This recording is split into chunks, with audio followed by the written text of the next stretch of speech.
Hola, voy a hablar hoy de un libro que acabo de leer que se llama Mi Señor el Diablo de Edgar de Vasconcelos. Este libro lo conseguí en el Fondo de Cultura Económica. Está en la colección LD Box del editorial Conjeturas, así viene. Dice que Edgar de Vasconcelos nació en Brasil en 1954 y estudió historia y teología en la Universidad del Litoral.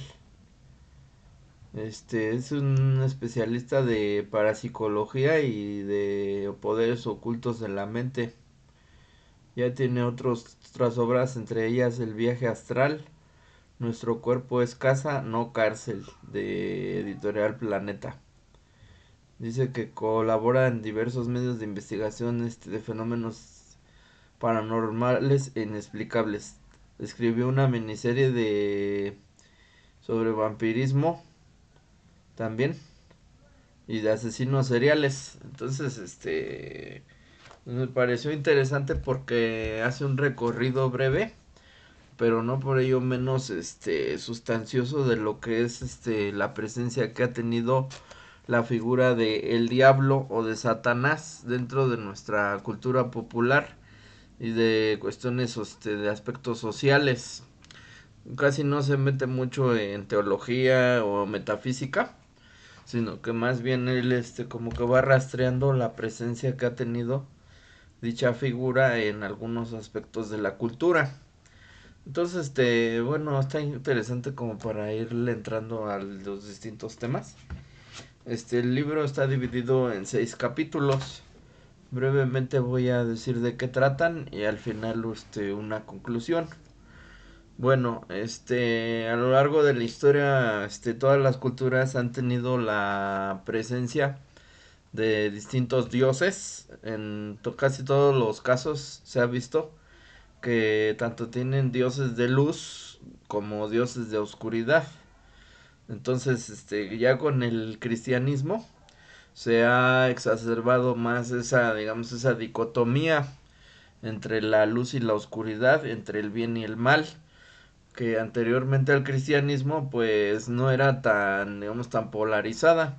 La mayoría de los dioses no eran tan, digamos, unilaterales en su, digamos, en su contenido simbólico o semántico, ya que pues muchos de ellos cometían todo tipo de atrocidades o incluso de asesinatos o de infidelidades o de traiciones.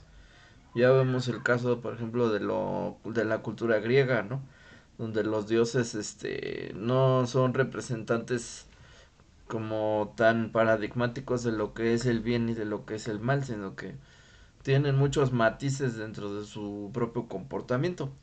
Sin embargo, ya con la presencia de la cultura cristiana, ya desde la cultura judía, se plantea la existencia de un Dios absolutamente bueno, que si bien castiga a los hombres y digamos que sí o sea, les hace un mal, los hace con vistas a su propio bien, en un sentido como más de castigo o de justicia también, se puede entender que la justicia de Dios, dentro de su infinita bondad, está su justicia y para nosotros puede ser algo malo, o como por ejemplo una desgracia, una catástrofe, una enfermedad, incluso la muerte misma, ¿no? Pero si ya lo vemos a la luz de los ojos de Dios, podemos entender y justificar dichos actos como parte de su infinita bondad, entendida la bondad como un sentido de justicia perfecta, de que Él sabe lo que hace, por qué lo hace y para qué lo hace, ¿no?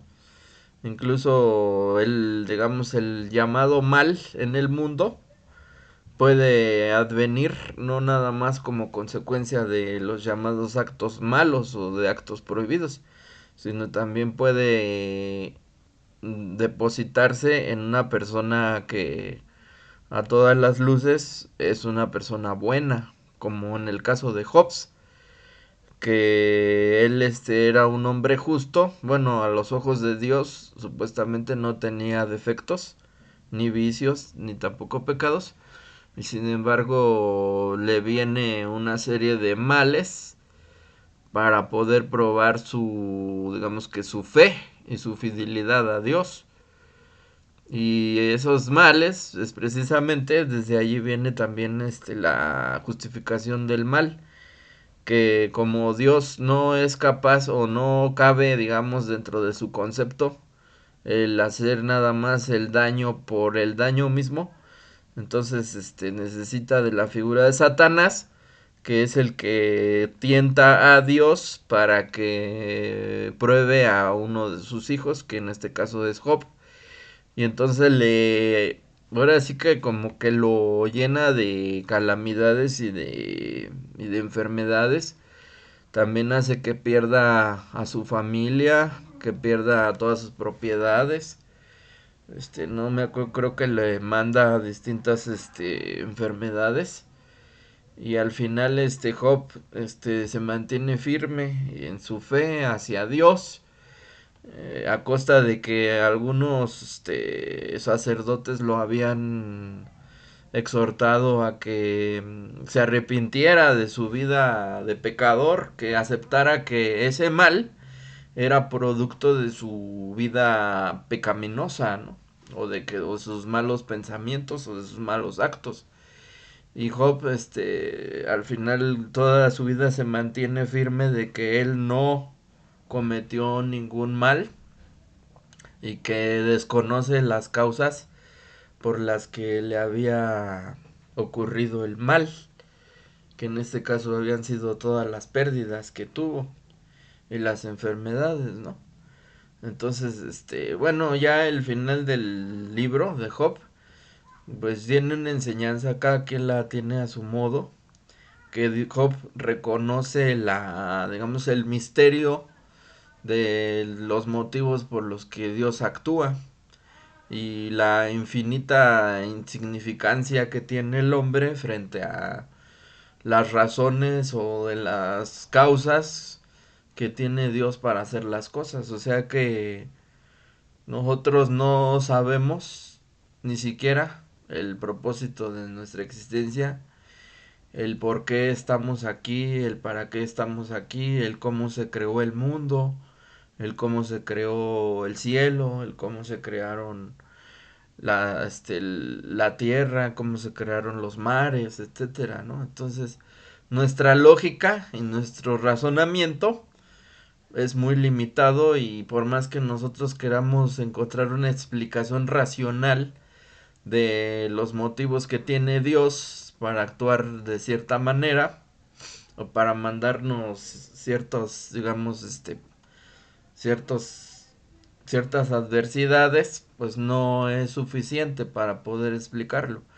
Y en ese momento cuando Job reconoce su insuficiencia, ontológicamente hablando y también en términos de que es insuficiente la racionalidad humana para poder explicar las motivaciones divinas, entonces Dios es cuando le quita todos los males.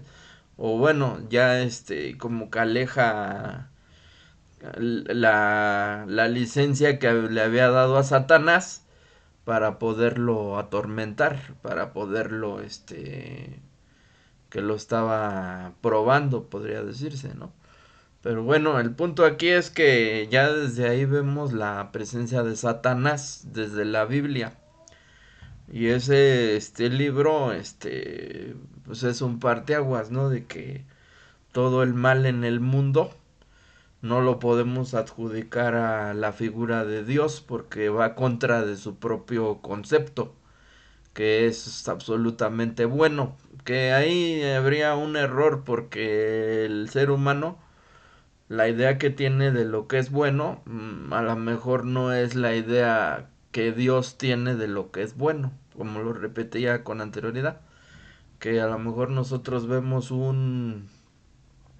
a lo mejor vemos un terremoto como algo malo, y bajo un pensamiento teológico, pues la misma desgracia humana tendría un propósito para el bien de la humanidad en términos, digamos, de redención, que es para que el ser humano doble sus rodillas, diciéndolo de alguna forma, y reconozca el poderío que tiene Dios sobre la misma naturaleza, ¿no? Puede parecer cruel, digamos, ese concepto, ¿no? Pero lo repito de nuevo, o sea, para nosotros creemos que lo que es bueno excluye de su propio concepto la categoría de dolor y probablemente bajo términos teológicos el mismo dolor está como uno de elemento necesario para que Dios pueda realizar su obra en el corazón de los hombres, porque como los hombres han sido necios y son muy rebeldes y son muy malos, no pueden entender, digamos, lo que es el propósito de la vida humana, que es la obediencia a las leyes de Dios, si no es por medio de una desgracia o de un castigo, podríamos decirlo así. Y no nada más a los malos, sino también a los buenos.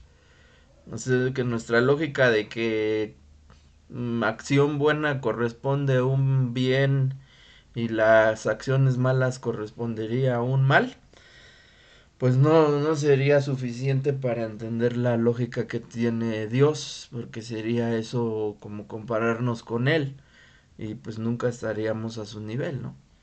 Entonces, en ese momento que reconoce Hobbes esa, digamos que esa insuficiencia para poder entender las motivaciones de Dios, es cuando Dios precisamente le quita la maldición. Y no nada más le quita, sino que le devuelve todo lo que le había quitado. Incluyendo, bueno, sus familiares pues ya no los pudo devolver porque ya se los había llevado, ¿verdad? Se los había matado con las enfermedades. Pero según lo que dice ahí es que volvió a tener familia y volvió a otra vez a tener fertilidad y tuvo no sé cuánto otra vez descendencia y tuvo también abundancia y tuvo salud y tuvo riqueza y tuvo poder y todo fue multiplicado por, no me acuerdo si dice por 7, ¿verdad?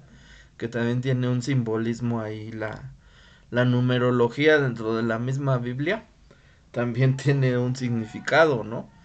Porque hay que meterse digamos, a todo lo que es la filosofía judía, que en ese entonces, pues fueron los que pusieron esos libros antiguos, que fue la Biblia, en el Antiguo Testamento, que ese libro de Job, precisamente, viene dentro del Antiguo Testamento.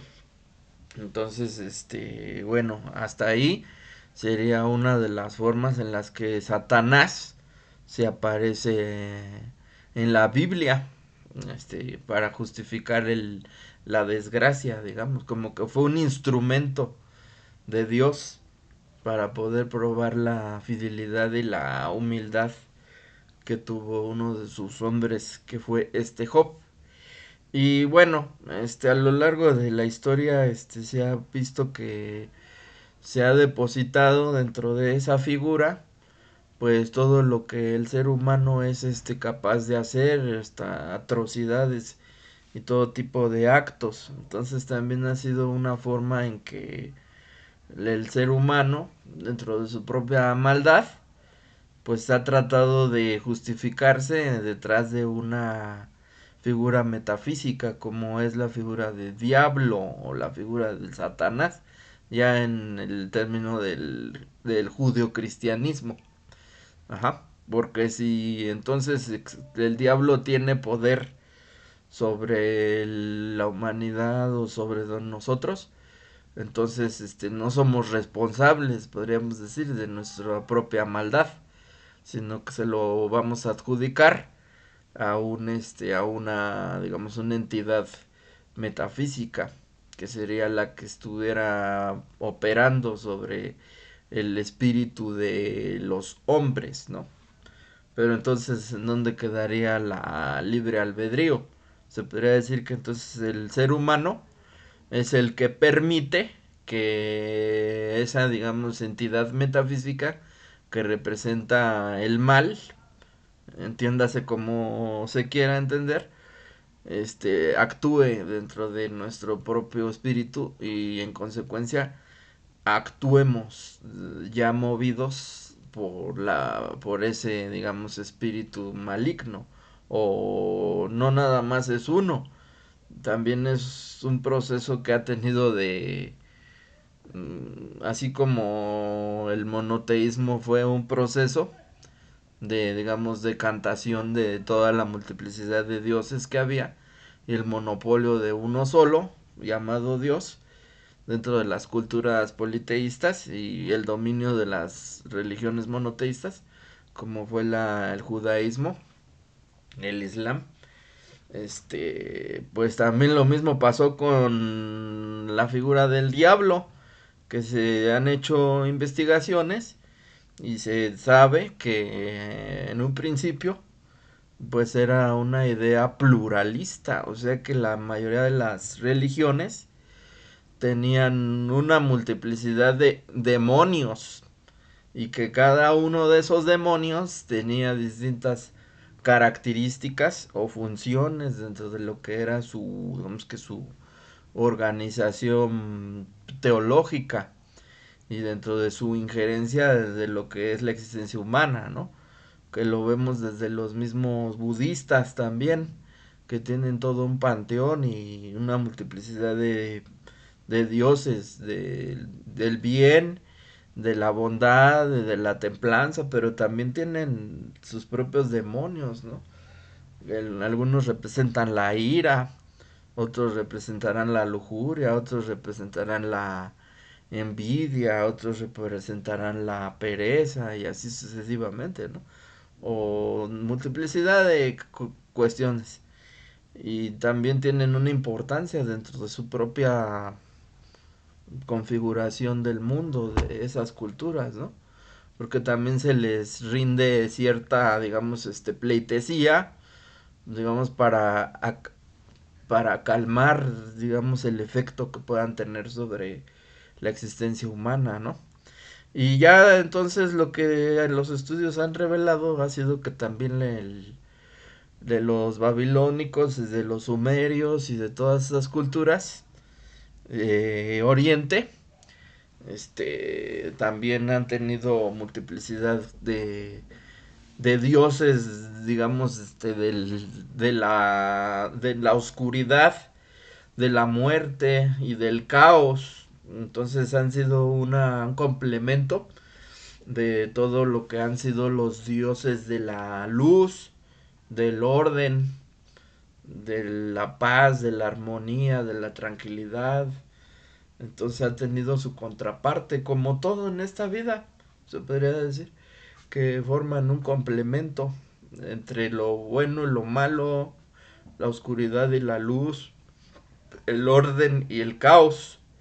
Y la religión católica pues no se podía quedar atrás, aunque digamos que sigue siendo un problema teológico porque el conferirle una, digamos, existencia ontológica a la figura del diablo, podría decir que restaría el carácter de omnipresencia que tiene Dios, porque entonces no puede compartir lo que es Dios como ser absoluto y bondad absoluta, digamos, con su reino sobre todas las cosas materiales e inmateriales, con otra figura que sería antagónica, que por más mínima que sea, aunque digan, no, es que Dios es el poderoso y el diablo está subordinado a él, pues sí, pero ya lo estás reconociendo como deidad.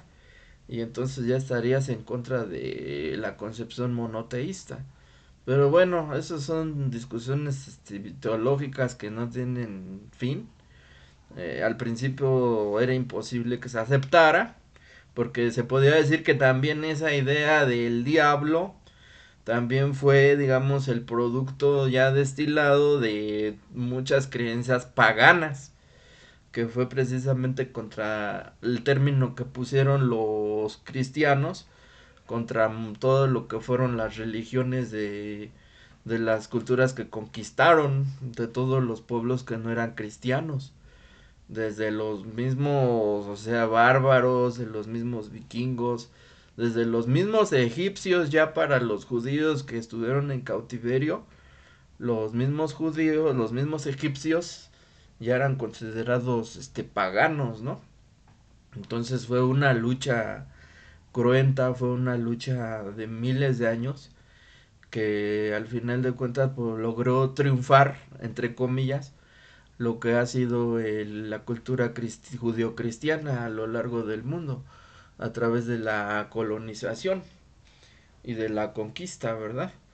Pero digamos que esa conquista tampoco nunca fue definitiva, porque es que precisamente lo que dice el libro es que la presencia del diablo o de lo diabólico o de lo pagano se vuelve a manifestar dentro de la misma historia, a lo largo de la historia.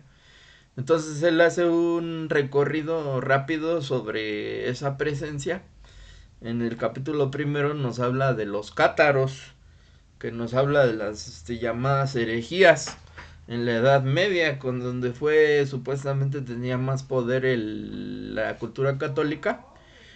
No dejó de haber gente que buscaba alternativas espirituales o una interpretación no ortodoxa de lo que era la religión católica, de la que fue la religión cristiana, que se estaba apenas consolidando como digamos la dominante, ¿no?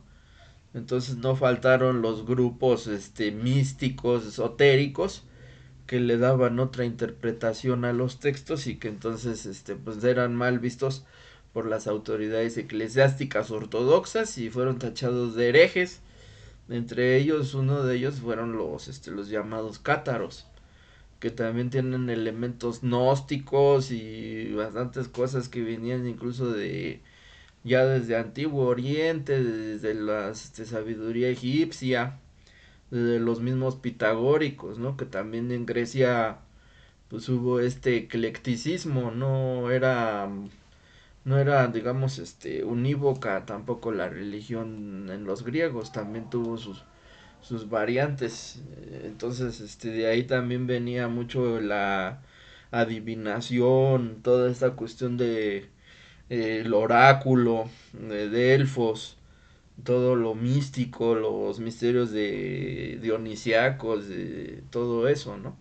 Y todo eso se fue filtrando en la Edad Media y entonces pues surgieron muchos grupos que supuestamente creían en Dios, pero tenían una interpretación totalmente diferente, como los maniqueos que planteaban la presencia del mal como una sustancia que estaba en una lucha metafísica con lo que era el bien y planteaban una serie de prácticas que parecían más que de magia, de ocultismo, esoterismo, y pues eso no estuvo bien visto por lo que fueron la iglesia cristiana desde su consolidación. Entonces, también practicaban ciertos rituales, digamos, ¿no? Para conectar supuestamente ellos con la divinidad. Y dentro de esos rituales, se habla de que ya se veía la presencia de sacrificios. Al principio fueron sacrificios de animales y ya posteriormente también se hablaba de sacrificios humanos. Sobre todo se tuvo digamos, el mito de que se hacían sacrificios de doncellas o de personas vírgenes y ofrecían la sangre supuestamente al demonio para, digamos, para contrarrestar los efectos negativos que pudiera tener eso sobre la misma vida o vamos a saber, o sea, ya estaban, digamos, sobrepasando la línea de lo que era digamos, la creencia meramente nada más, subjetiva, pues. Entonces, pues sí se volvió un problema en la Edad Media, todas las herejías que ya estaban, se podría decir que cuestionando la autoridad de la religión cristiana, pero también ya era un peligro, podríamos decir, en términos sociales, y también políticamente hablando, ¿no? Porque si una religión empezaba a tener más, digamos que más adeptos, pues también estaban cuestionando el orden de la religión oficial, que como sabemos siempre ha tenido una relación con la política, la religión oficial, se puede decir que es la que defiende el orden establecido, el orden político. Tienen un contubernio, ¿no?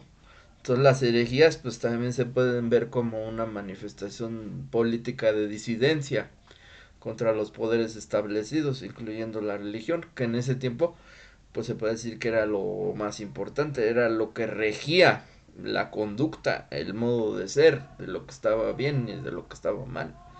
No es como ahorita que cada persona tiene su propia idea de lo que es bueno, de lo que es malo, y ya nada más por obligación pues cumple con los requerimientos sociales para no tolerar los castigos que conllevan las conductas antisociales, ¿no? Sino que en ese tiempo, pues sí, la gente parecía ser que sí tenían una ferviente creencia de lo que dictaba la religión.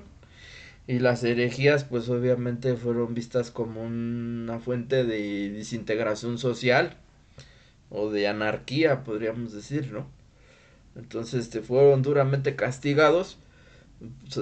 Sabemos de la presencia de la Inquisición, de la institución que también creó la misma iglesia cristiana para poder contrarrestar estas manifestaciones, ¿no? Entonces, pues ya sabemos todos los procedimientos que también tomó la misma Inquisición para poder ir contrarrestando todas estas manifestaciones alternativas, ¿no?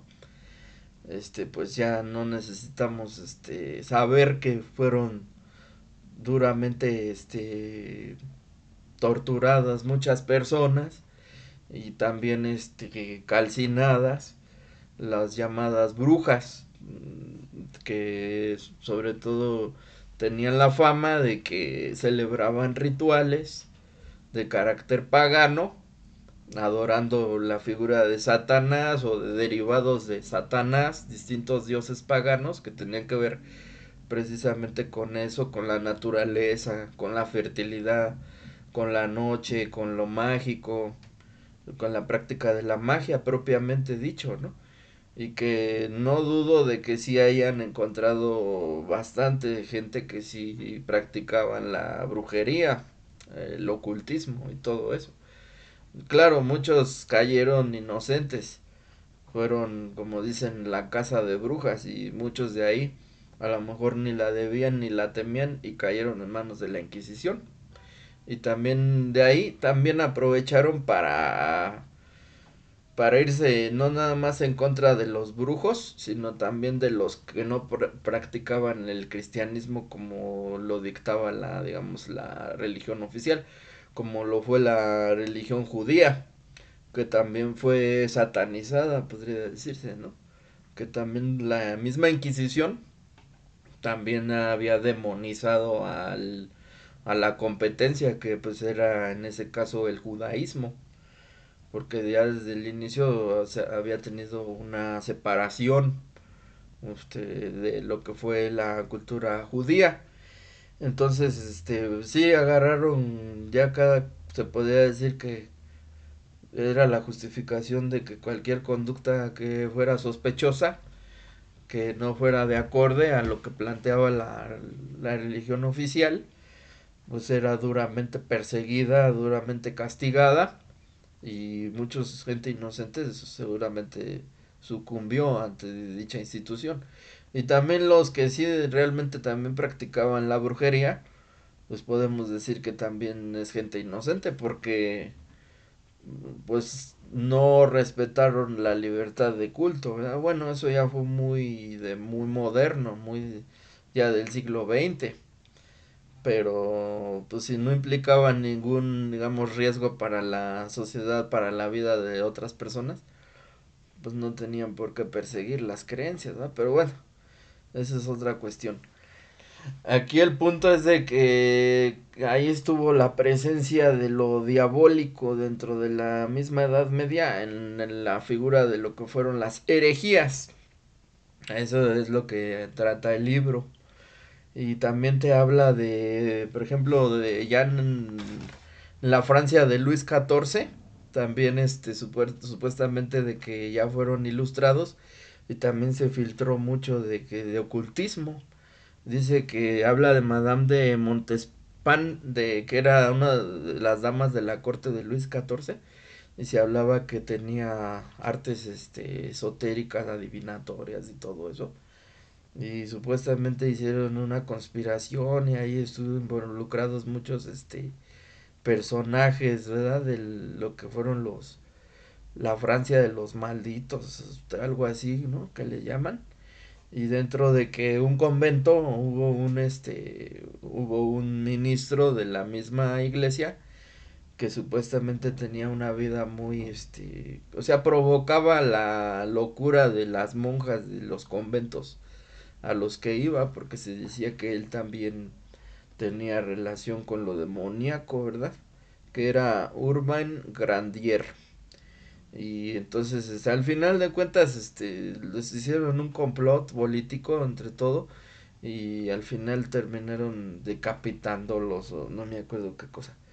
Pero también dice que dentro de la misma Francia de Luis XIV también se habló mucho de eso, que hubo bastante magia, personajes así, que supuestamente estaban relacionados con lo satánico, ¿no? Y ya luego después nos habla de ya en el siglo XX, como lo que, digamos, la presencia que ha tenido dentro de la misma literatura, con la presencia de Aleister Crowley, que fue un mago inglés que también supuestamente tenía formación esotérica y muchas cuestiones y él mismo decía que era un mago y entonces él tenía un libro que se llamaba el libro de la ley y ahí bueno él planteaba que supuestamente su filosofía era que hicieras lo que quisieras. Bueno, eso es una, digamos, reducción, un reduccionismo, ¿no? Habría que meterse bien a lo que dice Aleister Crowley, porque también de lo que he leído parece como que es muy eclecticista su pensamiento, como que no es tan homogéneo y tan sistemático, porque también lo mismo hacía poesía, que lo mismo hacía ensayos, que lo mismo hacía escritos inconexos, cosas, frases, ideas, alucinaciones, que revelaciones que supuestamente él había tenido, que un demonio que Aiguas que le había hablado y que por eso había escrito ese libro, que eran como sentencias según decía. Y también aquí, ya también hay que mencionarlo, estaba muy presente el consumo de sustancias psicotrópicas, alucinógenas, que en ese tiempo empezaron a estar en boga, como fueron la cocaína y muchas otras psicotrópicas y todo eso. Y también el mismo Aleister Crowley supuestamente se dice que también tenía esas prácticas. Entonces no es de dudar que dentro de su producción, de su producción escrita, de ideas, pues también haya tenido cierta influencia eso, ¿verdad? Porque era parte de su filosofía. Pues imagínense, dentro de esa época era como romper todos los tabús que había en cuanto a lo que fue el uso de las drogas. Entonces era ser consecuentes con su propia, digamos, filosofía, ¿no? Que era el romper con esos tabús, con esos prejuicios, con esa moralidad que venía precisamente del cristianismo, que bastante represiva, ¿no? Entonces, pues también ahí hubo una liberación en el aspecto también sexual, porque también menciona mucho eso, que siempre estuvo presente la, ¿cómo se dice? La realización de orgías, ya desde antiguo, desde los mismos antiguos, siempre se asoció los ritos satánicos o los ritos diabólicos con lo que fueron las manifestaciones de las orgías, o sea, de una liberación sexual, en donde supuestamente se realizaban todo tipo de actos, sin trabas y sin prohibiciones de tipos de entre homosexuales o entre hombres y mujeres, etcétera, ¿no? Porque siempre se ha relacionado lo diabólico, lo satánico con lo sexualizado. Entonces dice que el mismo Aleister Crowley, en una mansión que él compró, que también estaba maldita, que porque ahí habían matado no sé quién y que tenía una maldición, ahí hacían pues, se dice, sus rituales y ahí mismo se celebraban las orgías y el consumo de no sé tantas sustancias, ¿no? Que dice que al final terminó, esa casa la terminó vendiendo porque supuestamente se escuchaba que habían cosas raras y al final fue curioso que esa mansión la terminó comprando, creo que Jimmy Page de ¿cómo se llama? De Led Zeppelin. Y que también como fue adepto de Aleister Crowley, el mismo Jimmy Page, también tenía esa fijación y según al final también la terminó vendiendo. Ya no me acuerdo qué pasó con esa mansión, dónde quedó, pero que también tuvo su historia ahí, ¿no? Ah, y entonces eso nos lleva a que ya en la época del siglo XX, ya sobre todo los años 50, desde los 60s y 70s, ya el pensamiento satánico, esoterista y todo eso tuvo influencia dentro de la música, porque dice que nos habla que, pues ya imagínense, ya Led Zeppelin ya tenían letras esotéricas, ¿no? Porque ya había leído a Aleister Crowley, pero también nos habla del caso de los mismos Beatles, que en los años 60 también habían tenido contacto con el ocultismo, supuestamente nos habla incluso del disco de los corazones solitarios, que dice que uno de los planes de John Lennon era meter a Aleister Crowley, creo que aparece, si no mal recuerdo, en la portada de ese de los corazones solitarios, no me acuerdo si sí aparece o no, pero el chiste es que lo querían meter ahí. Y que también querían meter a Hitler, fíjense. Y ya al final decidieron que no lo iban a meter. Pero que sí que tenían una afición, sobre todo creo John Lennon, creo fue el que tenía de Aleister Crowley. O sea que Aleister Crowley influyó mucho dentro del rock de los 50, de los 60 y de los 70, ¿no?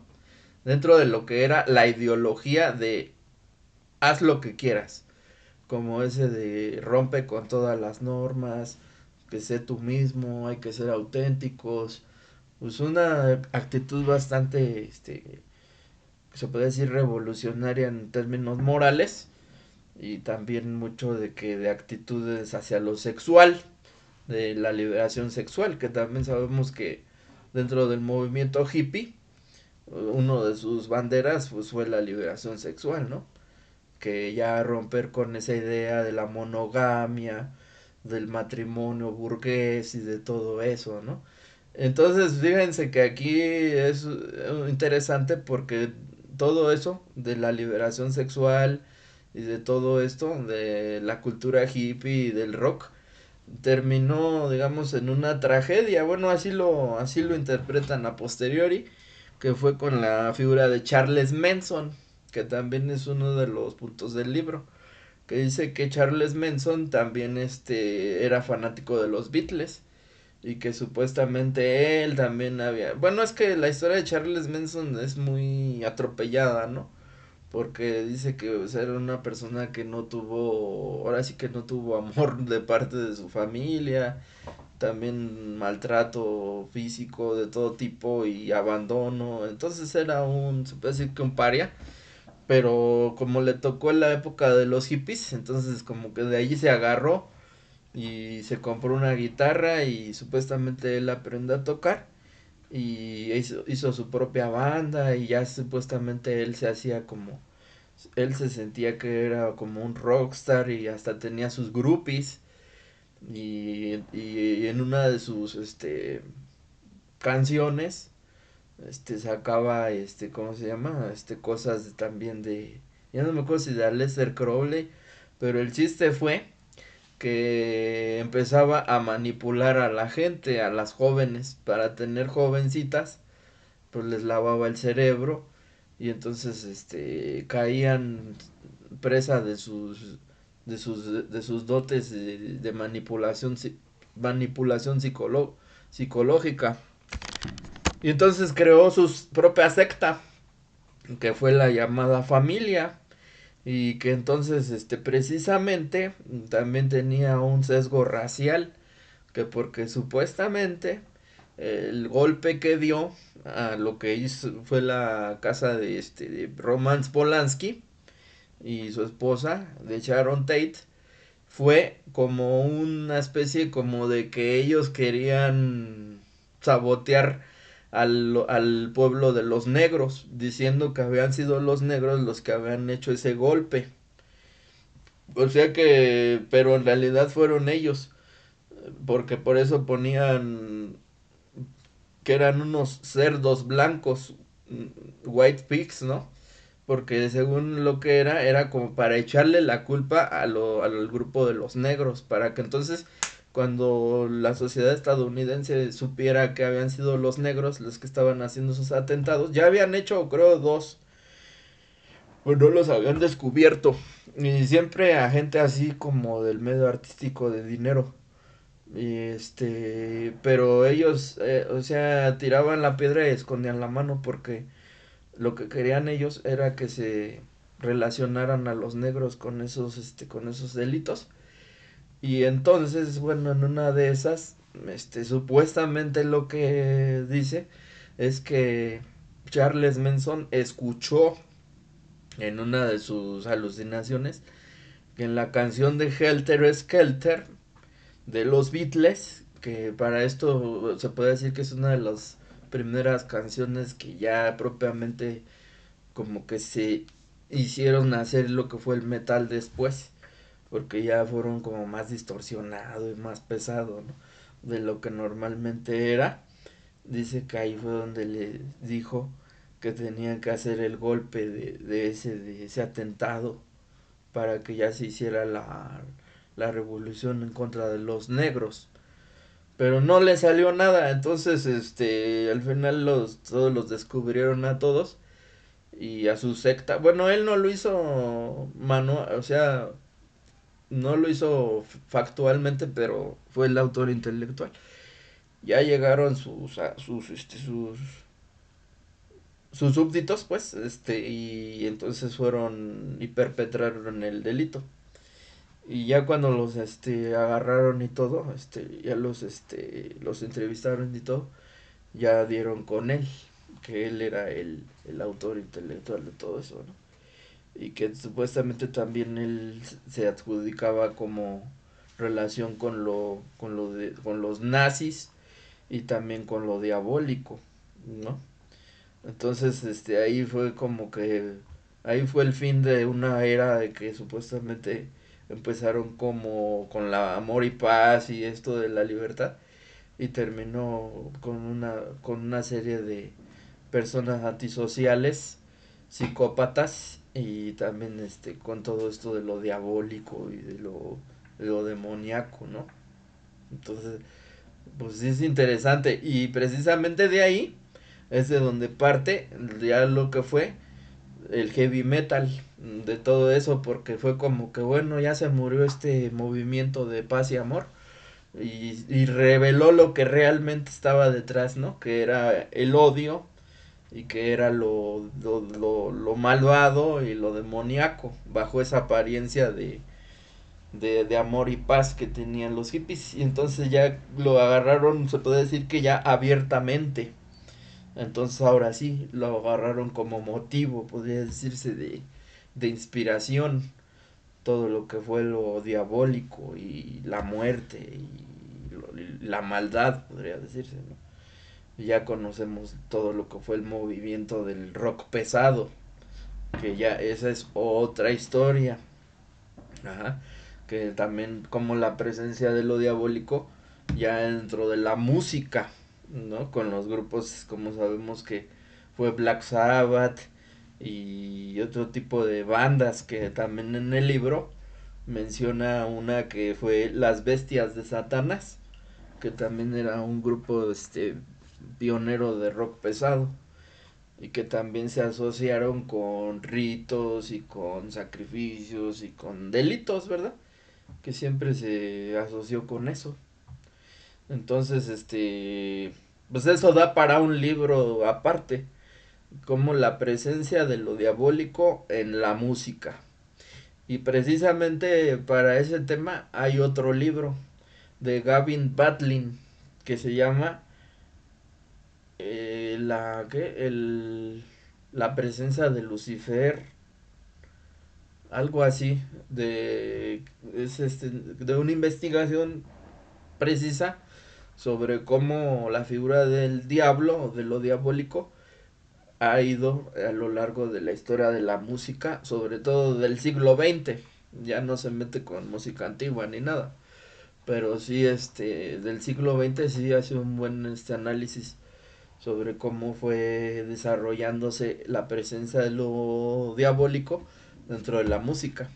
Y ya al final, pues obviamente se termina hablando del heavy metal y específicamente ya del black metal y del death metal. Ujú. Pero todo empezó, podría decir, con los Beatles y antes de los Beatles y a la par de los Beatles en la época de los hippies fue cuando se empezó a gestar digamos que esa dimensión oscura del rock y que no es tan conocida porque solamente conocemos las bandas clásicas que fue Deep Purple y Black Sabbath y Kiss y todas ellas, pero hubo bastantes bandas de rock psicodélico que tuvieron esa tendencia de lo de lo de lo oscuro, de lo satánico. Y está bien interesante ese libro. Ahorita no me acuerdo, creo que se llama Despertar de Lucifer, de Gavin Badlin. Y ese Gavin Badlin también hace una investigación sobre la cultura gótica y también tiene un libro sobre Marilyn Manson y es un estudioso de la cultura oscura. Creo que es estadounidense él y escribe en varias revistas de rock y de cultura y todo eso. Está muy bueno ese libro. Y regresando a ya al final, después de que habla de heavy metal y de todo eso, también habla sobre los nazis, de cómo también en los nazis hubo presencia de todo lo que fue el ocultismo. Y ya, pues sí, hay pruebas, hay evidencias, hay estudios que sí constatan que dentro de los principales personajes, si no es a lo mejor Hitler, que sí Himmler, que fue uno de los grandes que idearon mucho de lo que fue el nazismo, sí tuvo influencia importante de lo que fue el esoterismo. Entonces, ya también hay estudios acerca de todo eso, ¿no? Entonces, ahí también está ese capítulo que se llama El diablo y la suástica. Y ya en el último, que es el capítulo 7 que se llama que también el diablo habla español, habla sobre sectas que hay en España ya en los últimos años, del 2010 me imagino para acá, o del 2000 para acá, para el 2024 que hay mucha presencia de sectas satánicas en España. Yo creo que ha de pasar algo que es como la reacción, ¿no? O sea, tanto que España fue un país muy católico, muy conservador y muy ortodoxo desde lo que fue el catolicismo, pues no por nada España fueron los que conquistaron América, ¿no? Y fueron los que trajeron la religión católica y lo trajeron no nada más a través de evangelización, sino también a través de la espada, a través de la dominación espiritual y de la destrucción de todo lo que fueron las religiones precolombinas, que también tienen su historia bastante demoníaca, ¿eh? O sea, a lo mejor no conocían al demonio del cristianismo, pero fueron bastante sangrientas, bastante malvadas y también hasta cierto punto bastante oscuras. O sea, como todo lo que dije al principio, las religiones precolombinas y las religiones antiguas, politeístas, las grandes culturas antiguas, civilizaciones, han tenido esa bipolaridad, ¿no? Dentro de su propio panteón, de tener los dioses del inframundo, los dioses de la muerte, los dioses de la noche, los dioses de la oscuridad, los dioses de la luz, los dioses de la creación, los mismos hindús que tienen el dios creador, el dios conservador y el dios destructor, como Shiva, si no mal recuerdo, ¿verdad? Entonces como que sí tenían es más esa intuición los antiguos de lo que era pues todo lo que englobaba la realidad, esa digamos complejidad que la cultura cristiana quiso, se puede decir, denegar, nada más porque prevalezca un solo Dios, que sea un monopolio, digamos, espiritual. Y ya cómo coincilas o cómo metes la oscuridad, ¿no? Entonces, tarde o temprano tuvieron que aceptar la presencia y la existencia sustancial de la figura de Satanás. Eso también está dentro de la historia de los concilios de los mismos católicos, que durante muchos años, durante la Edad Media, y terminando la Edad Media, se discutía si existían los demonios o si no existían, si existía Satanás o si no existía, ¿no? Y ya por razones prácticas, pues al final terminaron diciendo que sí tenía existencia, que era inferior a Dios, pero que sí debía de contar como una existencia intrínseca, ¿no? Fue creación de Dios, pero sí tiene una existencia, porque tiene una función, porque entonces no le puedes adjudicar todo a Dios, porque si estás viendo que el ser humano es malvado, la libertad de albedrío no es suficiente para explicar el mal, tiene que haber una fuerza, podría decirse, o sea, que el ser humano sí es libre de elegir el bien y el mal, pero ¿cómo es que existe el mal? Ajá. Entonces el ser humano no crea nada.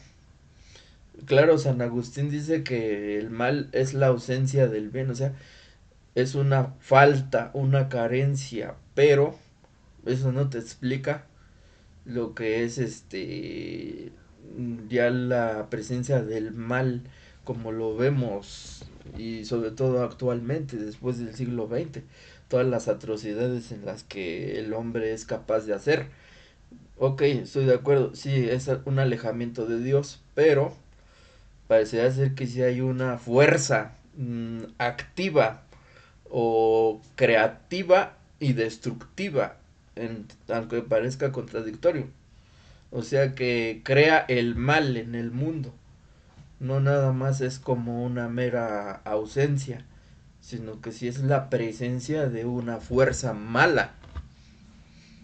Es un tema metafísico bastante denso, complejo. Entonces los mismos católicos tuvieron que aceptar que sí, en efecto existe el diablo y que existen igual así como los ángeles, existe Dios, existen los demonios, porque también ellos son categorías, porque hay jerarquías, no es lo mismo Belcebú que Satanás, que Astaroth y así sucesivamente. Ya entonces vino la demonología que dentro de los mismos monjes han sido de los que han sido los más versados en demonología. Muchos de ellos incluso fueron excomulgados de las mismas órdenes religiosas y considerados como herejes. Muchos de ellos no dudo de que hayan terminado quemados, porque tanto se fueron al estudio de los demonios, supuestamente ellos para controlarlos y porque tenían que conocer al enemigo, que parece que terminaron siendo expertos en invocar a los demonios, y de eso también hay muchos textos prohibidos, que fueron los llamados grimorios, como el grimorio de San Cipriano, todos esos, ¿no? Que eran monjes, y ya ni digas, por ejemplo, el martillo de las brujas, que fueron los monjes alemanes que de los fundadores de lo que fue la Inquisición, o de los que fueron los que consolidaron la Inquisición en términos jurídicos, que ellos hicieron un tratado completo de que los demonios existen, y que cuál es el poder que tienen y cuál es la relación que tenían con las brujas, y cómo identificar una bruja real de una bruja, se puede decir, que no tenía poder, ¿no? Y luego de cómo eran los castigos para poder expiar esas, para poder que pudieran liberar al cuerpo de esos demonios. También el exorcismo existe. O sea, por eso existe el exorcismo, porque si aceptaran que no existe el demonio, entonces no existiría el exorcismo. Y los exorcismos es un tema que dentro de la Iglesia Católica está, o sea, con todas sus letras, aceptado y está estudiado y todo. Y hay exorcistas especializados. Entonces, sí aceptan la existencia de los demonios. Y claro, supuestamente ellos se requiere un estudio para saber quién sí está poseído por los demonios y quién no. Quién nada más es un problema psicológico. Que también ahí se filtra otro tema, ¿no? De la famosa psiquiatría. Lo que hoy es la psiquiatría, pues antes no existía. Entonces todo era adjudicado a los demonios.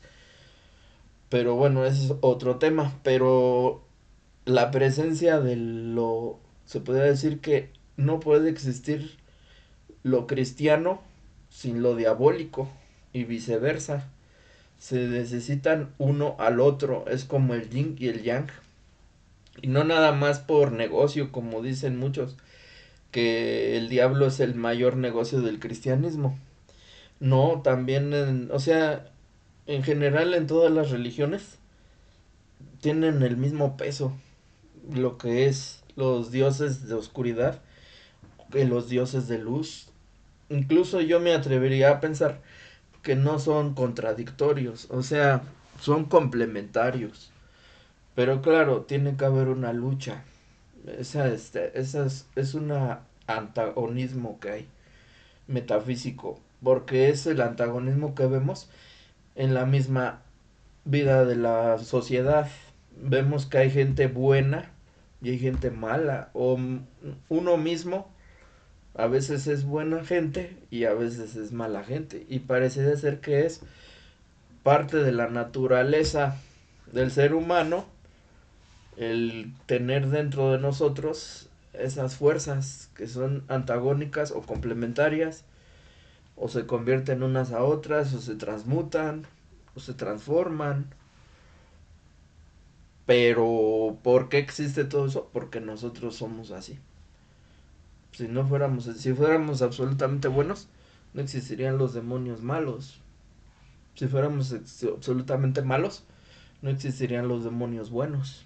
Que diga los dioses buenos, ¿no? O sea, y viceversa, ¿no? Si no existieran los dioses buenos, todas las personas serían malas. Y si no existieran los dioses malos, todas las personas serían buenas. Entonces, en parecería ser que siempre se filtra ese, digamos, ese aspecto de lo que es lo obscuro, lo demoníaco. Ajá. Y ha sido mal visto, obviamente, ¿no? Por todo lo que representa. Pero al final de cuentas parece ser que sigue siendo necesario. Y ya al final, la presencia de las sectas, también en España, se han asociado con distintos, delitos, porque dice que se han encontrado la presencia de, ¿cómo se llama? O sea, de osamentas y de cosas, de animales. que han mucho denunciado que sí hacen sacrificios de animales y que supuestamente de niños, pero quién sabe, o sea, no se sabe. La cuestión aquí es que dice al final que pues hay gente que simplemente tiene una creencia o una idea de lo que representa esa fuerza de lo que es la figura de Satanás, y no por necesidad sea un delincuente, o sea que no se asocie el diablo con acciones malvadas o con acciones antisociales, como tampoco se puede asociar las religiones católicas con gente que es absolutamente buena, porque vemos que la presencia de las personas malas que cometen delitos también están dentro de las filas de lo que son las religiones oficiales. O sea que no está de que si crees en uno o crees en otro, si eres una persona socialmente, o sea que te adaptas a lo que son las leyes de una sociedad, porque eres una persona civilizada. No estoy diciendo que eres bueno, sino que eres funcional en la sociedad y te manejas de manera como cualquier persona, ¿no? A que si una persona que tiene una creencia específica, ya por eso va a ser una persona correcta, cuando vemos que no siempre es de esa forma. Ajá. Entonces, como también habla de este Anton Sandor Lavey, que para él todo lo que representa es dentro subjetivo y de forma de vida, pero sin estar, se podría decir, dañando la vida de otras personas ni de otros seres. Incluso lo dice Sandor Lavey en su Biblia satánica, que nosotros no vamos a estar sacrificando animales, porque para nosotros la vida animal representa algo casi sagrado, podría decir, si es que existe algo así como lo sagrado. Los animales son eso, ¿no? O sea, sí hay que comer porque tampoco son vegetarianos ni nada, pero no de manera innecesaria, no van a estar matando un gato, matando un perro, ni como muchas otras sectas que sí lo hacen. Entonces, hay muchas variaciones, no es homogéneo tampoco, así como la religión cristiana no es homogénea, tampoco las sectas diabólicas o satánicas, mucho menos, tampoco hay un cuerpo, no hay una doctrina, no hay un libro, hay distintas interpretaciones y es consecuente con su propia naturaleza porque representa la reacción, el querer que el individuo sea auténtico y que piense por sí mismo y que no vaya con lo que dice la mayoría nada más porque lo dice la mayoría, sino que aprenda a cuestionar, aprenda a dudar, aprenda a utilizar el razonamiento, aprenda también a ponerse a sí mismo como prioridad y también a tener sentimientos buenos, pero también sentimientos negativos. Aceptar lo que es la naturaleza humana como es y no como te quiere decir la moral o la religión que seas. Que siempre debes ser bueno, que siempre debes de ser amable, que nunca debes de guardar rencor, que no debes de tener odio, que no debes de hacer maldades, etcétera, etcétera, ¿no?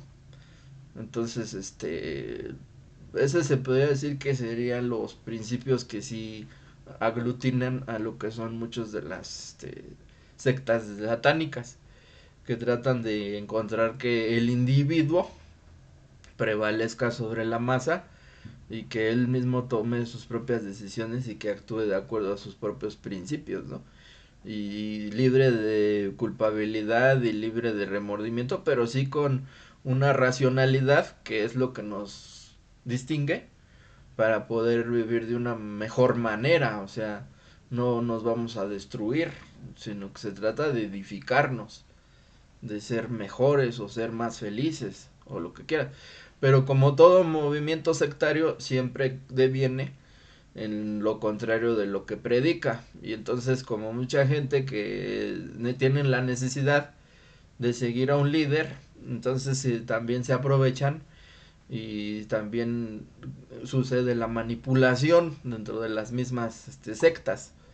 Así como se da la manipulación dentro de la religión católica o de la religión cristiana, también se da dentro de las mismas sectas satánicas, como lo vemos en el caso de Charles Manson, que no eran propiamente una secta satánica, pero ya iban para allá y esas personas pues no pensaran por sí mismas y no eran autónomas y no eran libres, nada más son monigotes de otro que también es un sociópata, un inadaptado que también yo creo que ni siquiera tiene un cuerpo doctrinal o teórico ni siquiera de lo que es una una teoría social o ni mucho menos una teoría religiosa, ¿no? Sino simplemente un movimiento sectario de igual de manipulación. Y eso es lo que trata de evitar el satanismo real, que es el que supuestamente enarbolan los teóricos que ya como por ejemplo como Lester Crowley o como Anton LaVey o ya después como Michel Aquino, que también como que diverge de lo que fueron los postulados de Andor Lavey y él trata de establecer sus propios principios que también son interesantes. Dice que Aquino bueno, ya no vive, pero dejó el legado del templo de Set y también habla de el luciferianismo. Entonces, es interesante porque ahí sí ya como que hay un poco más de elaboración, digamos, teórica y práctica, praxiológica podríamos decir, ajá, de lo que es que el individuo debe prevalecer y debe de tomarse así como prioridad y debe de utilizar sus capacidades para poderse desarrollar en el mundo, ¿no? Y de no caer preso de la, digamos, de la moralidad que nos constriñe y que nos hace negarnos a nosotros mismos, a gran parte de lo que somos y que pretende que seamos una imagen pues que ni siquiera va con nuestra propia, digamos, naturaleza. Y habla también de eso, de lo que ha sido el luciferianismo y las distintas sectas que ya son más en forma, podríamos decir. Entonces, todo eso y muchas más cosas también vienen en este libro. Tienen bastante información. Creo que está muy bien porque viene hasta la bibliografía al final de todos los libros que consultas. Es un investigador serio. Por eso fue que me gustó este libro. No está echado así nada más al plumazo, sino que se ve que sí es un investigador. Ajá, entonces tiene muchas variantes, muchas matices esto de lo satánico, ¿no? No es nada más una línea, sino que tiene muchísimas y hay que ir viendo e irse metiendo para investigar qué es lo que en realidad se ha significado. Entonces, pues hasta allí, eso sería todo. Y ya después vendré con otro o con cualquier otro aspecto de lo más o menos los mismos temas o diferentes. Esa sería la, digamos que la parte del día de hoy.